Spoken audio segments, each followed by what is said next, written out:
C'è un momento, sulle Dolomiti, in cui smetti di guardare le montagne e cominci a sentirle.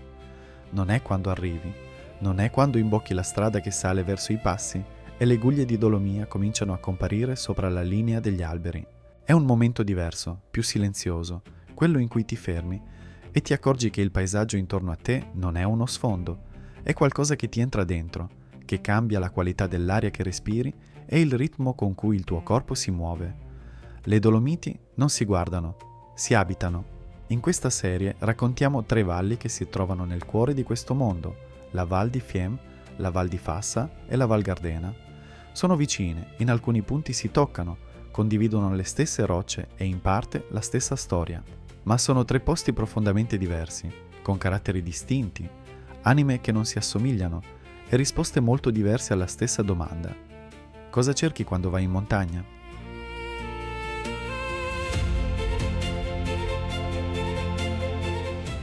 In questo primo episodio non ti diciamo ancora come arrivare, dove dormire o cosa mangiare.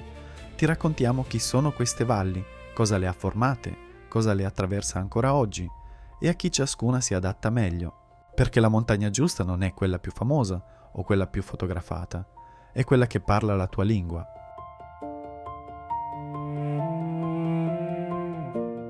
Prima di raccontare le valli bisogna capire dove si trovano.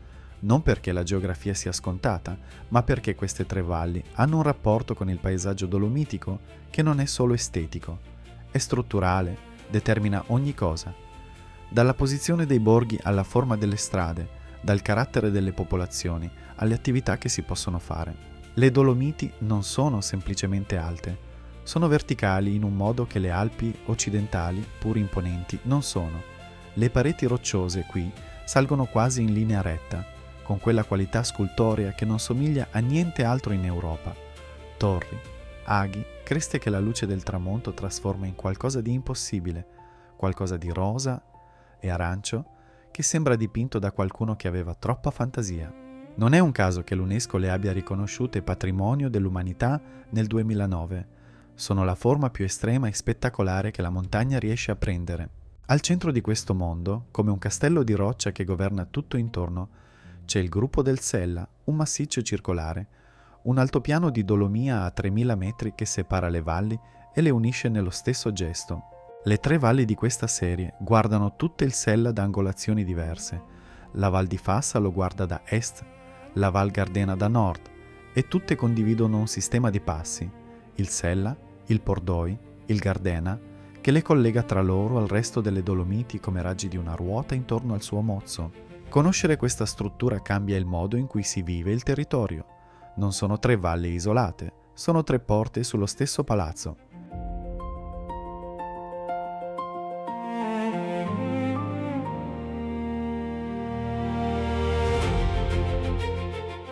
La prima cosa che sorprende della Val di Fiemme, arrivandoci per la prima volta, non è la bellezza è scontata. Qui, come in quasi tutta la montagna trentina, è qualcos'altro. Un senso di ordine antico, di cura, di territorio che è stato governato per secoli con una precisione quasi scientifica. La Val di Fiemme si estende nel Trentino orientale, chiusa tra il Parco Naturale di Paneveggio, Pale di San Martino, a est, e le montagne del Lagorai, a ovest. Il suo nome, in dialetto fiemmese, suona come qualcosa di naturale e radicato, ed è esattamente quello che è. Questa è una valle che non si è mai lasciata attraversare passivamente dalla storia, l'ha gestita. La nascita della magnifica comunità di Fiemme viene tradizionalmente fatta risalire al 1111, quando il vescovo di Trento concesse alla comunità locale diritti di autogoverno sul proprio territorio, boschi, pascoli, acque, giustizia. Quell'ente esiste ancora oggi, con sede a Cavalese, e gestisce oltre 6.000 ettari di boschi con una competenza accumulata in più di 900 anni.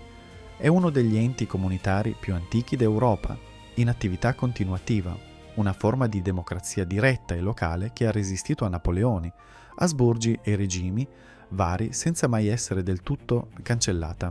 Questa storia non è un dettaglio da museo, è il carattere della valle. I fiemmesi hanno un rapporto con il proprio territorio che non è romantico o nostalgico, è pratico, fondato su secoli di responsabilità condivisa. I boschi qui non si sfruttano, si coltivano, Non è un caso che Fiemme sia stata tra le prime realtà forestali europee a ottenere la certificazione ecologica per le proprie foreste, anticipando una sensibilità ambientale che oggi sembra ovvia, ma allora era pionieristica. Milioni di alberi che vivono su questo territorio non sono uno sfondo, sono l'economia, la storia, l'identità. Il capoluogo è Cavalese, che sorge su un terrazzo soleggiato a 1000 metri di quota, con il campanile merlato di San Sebastiano che domina i tetti e il palazzo della magnifica comunità che racconta secoli di autogoverno in ogni pietra. È un paese che non ha l'aspetto di una stazione sciistica tradizionale, ha palazzi del Cinquecento, un museo pinacoteca con una collezione di pittura fiemmese dal 600 all'800, una piscina con idromassaggio, un palazzo del ghiaccio. Cavalese è elegante senza essere snob, ospitale senza essere banale. Più in su nella valle si trova Predazzo, il crocevia, il paese da cui partono le strade verso la Val di Fassa, verso il parco di Paneveggio e verso i passi che collegano il Trentino al Veneto. Predazzo ha un museo geologico delle Dolomiti fondato nel 1899, un trampolino d'assalto con gli sci che ha ospitato gare internazionali e quella qualità tipica dei centri di transito. È vivo, pratico, senza l'aria di voler compiacere a tutti i costi. E poi c'è Tesero, con il suo centro del fondo a Lago di Tesero, uno degli impianti di sci nordico più importanti d'Italia.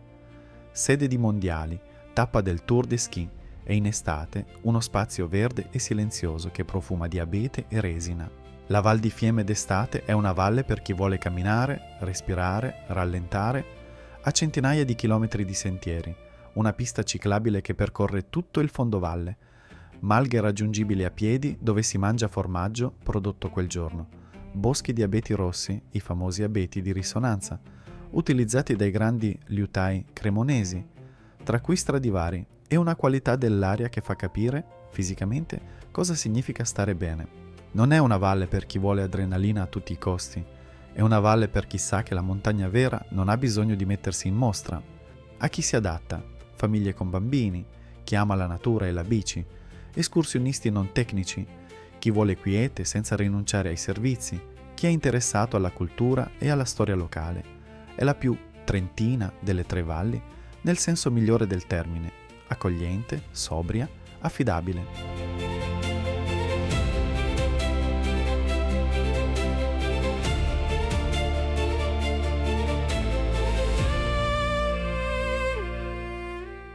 Salendo da Fiemme verso nord, attraverso il paese di Moena, si entra in un altro mondo senza che nessun confine fisico lo annunci. La strada continua, gli abeti continuano, le montagne continuano, ma qualcosa cambia. Le insegne dei negozi hanno parole che non riconosci. Molti cartelli stradali riportano i nomi in più lingue. Senti le persone parlare tra loro in una lingua che assomiglia vagamente al latino, vagamente al veneto, ma non è né l'uno né l'altro. Sei entrato in Val di Fassa e sei entrato in Ladinia. Il ladino è una lingua romanza nata dalla compenetrazione tra il latino dei conquistatori romani e le lingue retiche delle popolazioni alpine pre-romane. La conquista romana dell'Arezia nel 15 a.C. portò il latino in queste valli e nei secoli successivi, nell'isolamento delle montagne, quella lingua si trasformò in qualcosa di autonomo, di antico, di preciso. Oggi il ladino è parlato quotidianamente nelle valli dolomitiche, in Val di Fassa, in Val Gardena, in Val Badia, nella vicina Livinallongo, da una comunità che ha resistito a ogni pressione assimilatrice con una tenacia che ha del miracoloso. In Val di Fassa tutto questo non è folklore, è vita ordinaria. Le scuole insegnano in ladino, italiano e tedesco. I bar hanno nomi ladini, i genitori parlano ai figli in ladino. Vigo di Fassa ospita il Museo Ladino di Fassa e l'Institut Cultural Ladin, il centro culturale di riferimento per tutta la comunità fassana. Questa identità linguistica e culturale non è un'attrattiva turistica. È il carattere profondo di un popolo erede di una presenza umana che risale a millenni fa, dai reti che già costruivano castellieri sulle alture prima che i romani arrivassero. La Val di Fassa si snoda per 20 km da Moena a Canazzei, seguendo il corso del torrente Avisio, che nasce dal ghiacciaio della Marmolada. 7 comuni si susseguono lungo questa striscia di valle, Moena la porta d'ingresso, Soraga il borgo degli scultori del legno. Vigo il capoluogo culturale appollaiato in quota, Pozza con le terme solfuree uniche in Trentino, Mazzin il più antico, Campitello il primo ad aprirsi al turismo alpinistico nell'Ottocento, e Canazei al fondo della conca, circondata da 4 comprensori sciistici e dalla mole verticale della Marmolada verso sud-est. Canazei è il punto in cui la Val di Fassa mostra la sua faccia più spettacolare e più imponente. Qui le montagne non sono lontane, sono attorno, sopra, dentro la visuale ovunque tu guardi. Il gruppo del Sella, il Sassolungo, il Gran Vernel con i suoi ghiacciai pensili e la Marmolada, la regina delle Dolomiti, con il più grande ghiacciaio delle Alpi orientali, compongono uno dei panorami più spettacolari dell'intero arco dolomitico. Siamo a 1465 metri di quota e le vette che ci circondano arrivano a 3300. La proporzione è quella di un mondo verticale in cui il cielo è sempre più vicino di quanto ci si aspetti. D'estate la Val di Fassa si trasforma. I comprensori sciistici diventano punti di accesso per alcune delle escursioni più belle delle Dolomiti, il Catinaccio con le torri del Vaiole, il Col Rodella con la vista sul Sassolungo, il Giro del Sella a piedi o in mountain bike.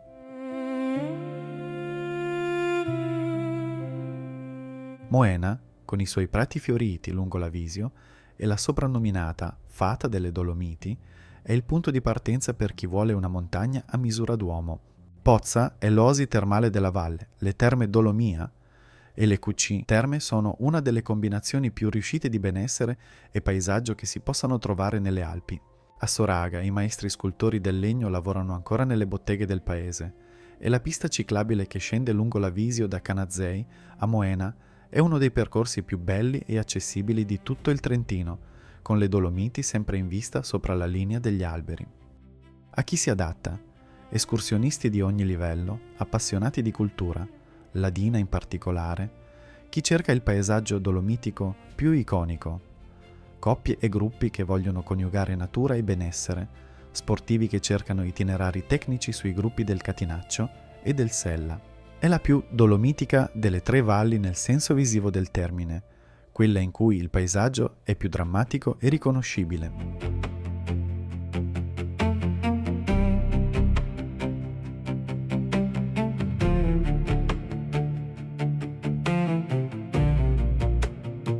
Se la Val di Fiem è la valle della comunità, e la Val di Fassa è la valle della lingua, la Val Gardena è la valle dell'arte, di un'arte specifica, materica, nata dal legno e dall'inverno. 400 anni di intaglio che hanno trasformato questa valle in uno dei centri artistici e artigianali più importanti d'Europa e in uno dei posti più cosmopoliti e conosciuti delle Dolomiti.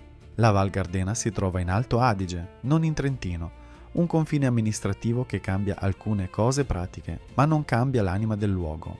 Scendendo dall'Alto Adige verso il Passo Sella o risalendo dalla Val di Fassa, si entra in una valle che parla 3 lingue, ladino, tedesco, italiano, e che abita 3 culture contemporaneamente senza che nessuna delle 3 sembri un costume di scena. Il ladino gardenese, il Gherdeina, si distingue dal fassano per suoni e vocaboli diversi. L'isolamento delle valli alpine, nei secoli, ha permesso a ogni comunità di sviluppare la propria variante con la stessa indipendenza con cui sviluppava la propria cucina e i propri costumi. I 3 borghi della Val Gardena, Ortisei, Santa Cristina e Selva, sono disposti in sequenza lungo la valle come 3 personaggi di un racconto che si conosce solo leggendolo tutto. Ortisei è il capoluogo, a circa 1230 metri di quota, il più basso e il più vivo.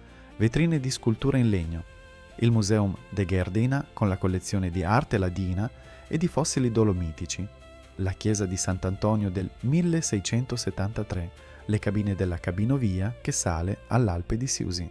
È un paese che funziona tutto l'anno, con una vita commerciale e culturale propria, che non dipende solo dalla stagione turistica. Santa Cristina è la più piccola delle 3, la più raccolta, quella che ha mantenuto meglio l'atmosfera del borgo alpino antico. Case in pietra e legno, masi storici, il castello Gardena che svetta sopra i tetti, la chiesa parrocchiale che risale per la prima volta in un documento del 1342. Selva è la più alta, a 1563 metri, la più internazionale, quella che ospita la discesa in Coppa del Mondo di sci alpino. e che d'estate si trasforma in base di partenza per alcune delle escursioni più tecniche e spettacolari delle Dolomiti. L'intaglio del legno in Val Gardena non è un'attrazione turistica aggiunta al paesaggio, è l'economia che ha permesso a questa valle di sopravvivere e prosperare. Nacque nel XVII secolo come attività invernale nei mesi in cui la neve rendeva impossibile qualsiasi altro lavoro. Le famiglie intagliavano giocattoli e statuette religiose, poi le vendevano percorrendo a piedi le pianure d'Europa con i sacchi sulle spalle. I gardenesi erano artigiani itineranti che portavano le montagne nel mondo molto prima che il mondo cominciasse a venire in montagna. Oggi quella tradizione si è trasformata in un'industria artigianale di livello internazionale, botteghe dove ancora si lavora il legno a mano, gallerie d'arte, maestri riconosciuti in tutto il mondo. Un intaglio gardenese non è un souvenir, è un pezzo di storia che puoi portare a casa. D'estate la Val Gardena è il punto di accesso privilegiato per l'Alpe di Siusi, il più grande altopiano di pascoli alpini d'Europa, 3.000 ettari di prati verdi sospesi tra i 2.000 e i 2.200 metri, con il Sasso Lungo e lo Sciliare alle spalle che lo rendono uno dei panorami più fotografati delle Dolomiti. La ciclabile dell'ex ferrovia che collega Selva, Santa Cristina e Ortisei è uno dei percorsi più accessibili della zona, quasi pianeggiante, decorato con sculture e pannelli sulla storia del vecchio treno che portò i prigionieri russi a costruire questi binari durante la Prima Guerra Mondiale.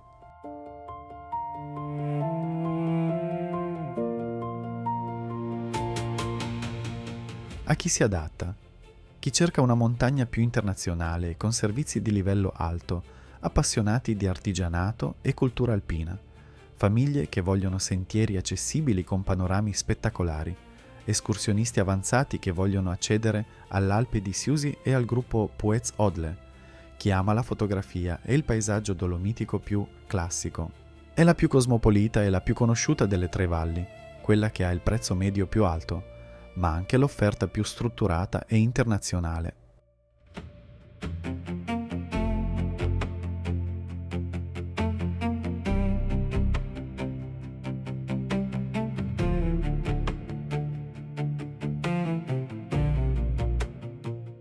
Mettendole una accanto all'altra, le differenze diventano nitide e utili.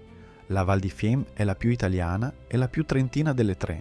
È accessibile, non si dà arie, a prezzi mediamente più contenuti, è un'offerta che funziona bene per le famiglie, per chi viaggia da solo, per chi vuole la montagna vera, senza dover necessariamente portare attrezzatura tecnica. Il suo carattere è quello di una valle che conosce se stessa e non ha bisogno di convincerti.